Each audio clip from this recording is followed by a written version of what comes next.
begin by asking you a question. Have you ever made a mistake so big, so painful, that you thought that this is it? There is no way anything good can come out of this. We've all been there, right? A wrong turn, a wrong step, a wrong choice. And in the moment, it feels final. It feels like we've ruined everything.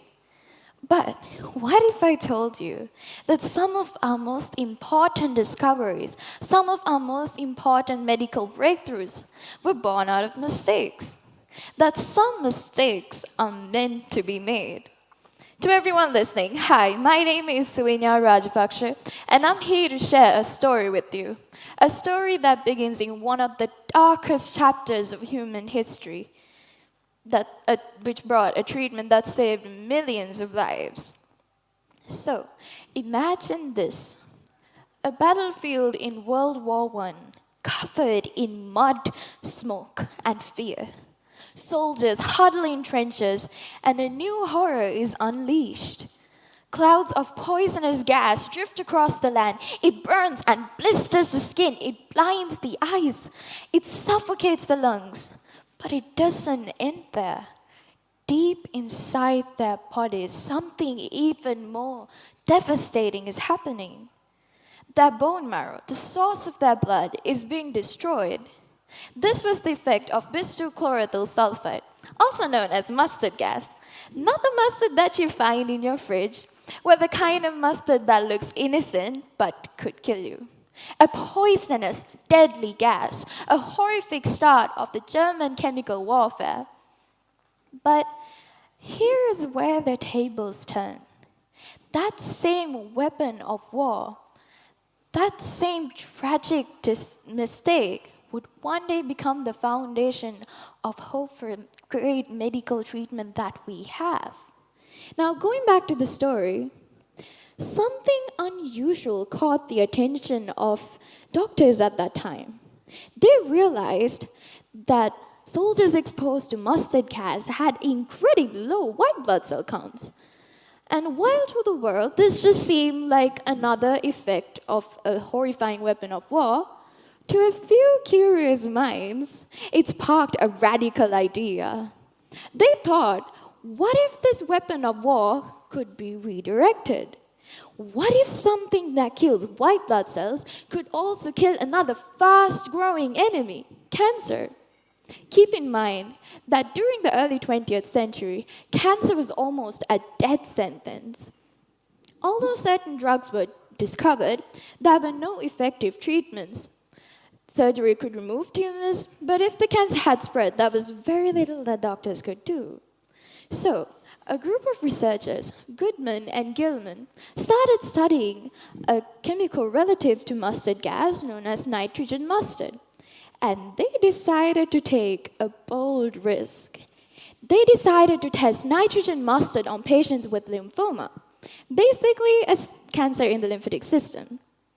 So they injected a close-related agent known as bisulfonylumethamine hydrochloride, known as mustine simply, into patients with non-Hodgkin's lymphoma, which basically is another type of lymphatic system cancer. And something remarkable happened. The patient improved. The tumor dramatically decreased by mass and shrank.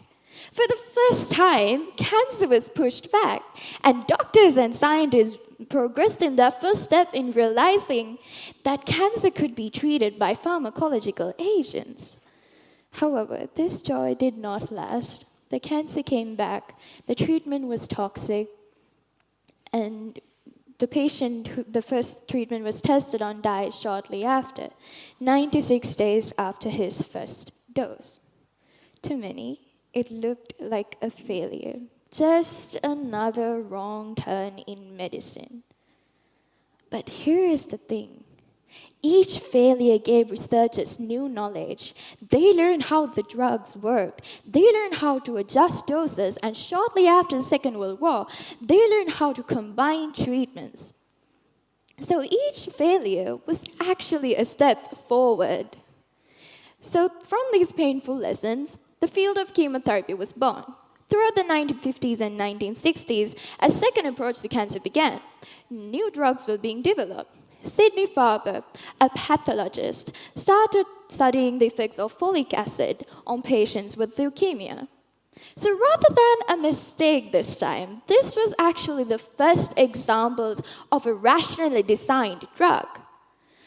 So Sidney Farber, along with a few other scientists, made a few analogs known as methotrexate in modern-day medicine, which you may have even heard of, but it also serves a purpose in cancer. So methotrexate works antagonistically to folic acid, and folic acid is usually needed for DNA metabolism. So thereby it was discovered that methotrexate could suppress the mass dividing of cancer cells, thereby reestablishing the normal bone marrow function of Thereby, in simple terms, it means that methotrexate helps people with leukemia. So from the mistakes that I talked about before, the first milestone discovered by Goodman and Gilman was rather a mistake from a very tragic incident. However, the discovery of methotrexate was actually one of the rationalized and calculated decisions. But do you see the similarity between these two decisions? They both involved taking that bold risk, whether it was going to be a correct turn or a wrong turn that brought them closer to success. So speaking about another accidental discovery, or even a mistake, Barnett Rosenberg discovered cisplatin, a compound containing platinum. So you may question, how on earth is a platinum-containing compound supposed to help with cancer? And how was it even discovered in the first place? Well, that was my question too. When I was researching about this topic, all I could think of was, how does one just come to a conclusion of, oh, platinum could help cancer? How does one think of that? Well, to my surprise, and maybe to your surprise as well, Barnett Rosenberg and his team were not looking for treatments for cancer at all. They were just testing electric fields on bacterial growth. So during one of those investigations, they sent an electric current through a platinum electrode. And to their surprise, the bacteria had stopped dividing. But it also didn't die. So this seemed like a puzzling mistake of an experiment at first. However, upon closer investigation, they realized that the platinum compounds formed in the bacterial solution was actually interfering with cell division.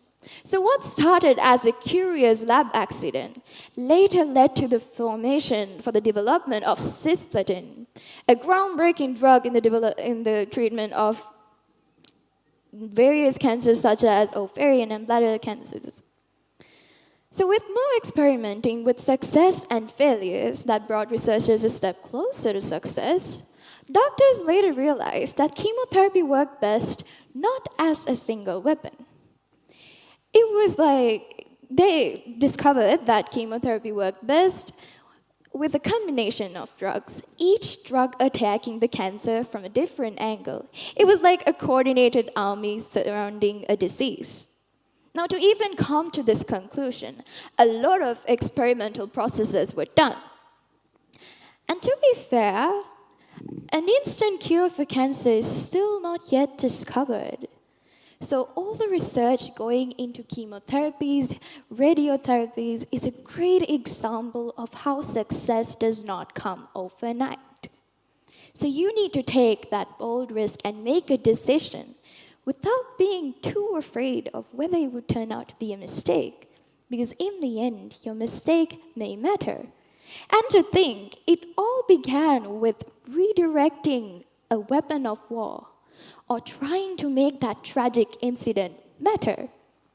And even though it created a medicine that only lasted 96 days, it helped scientists realize that cancer could be treated by pharmacological agents, which is the conclusion that scientists needed in order to proceed with all the research that happened till this day.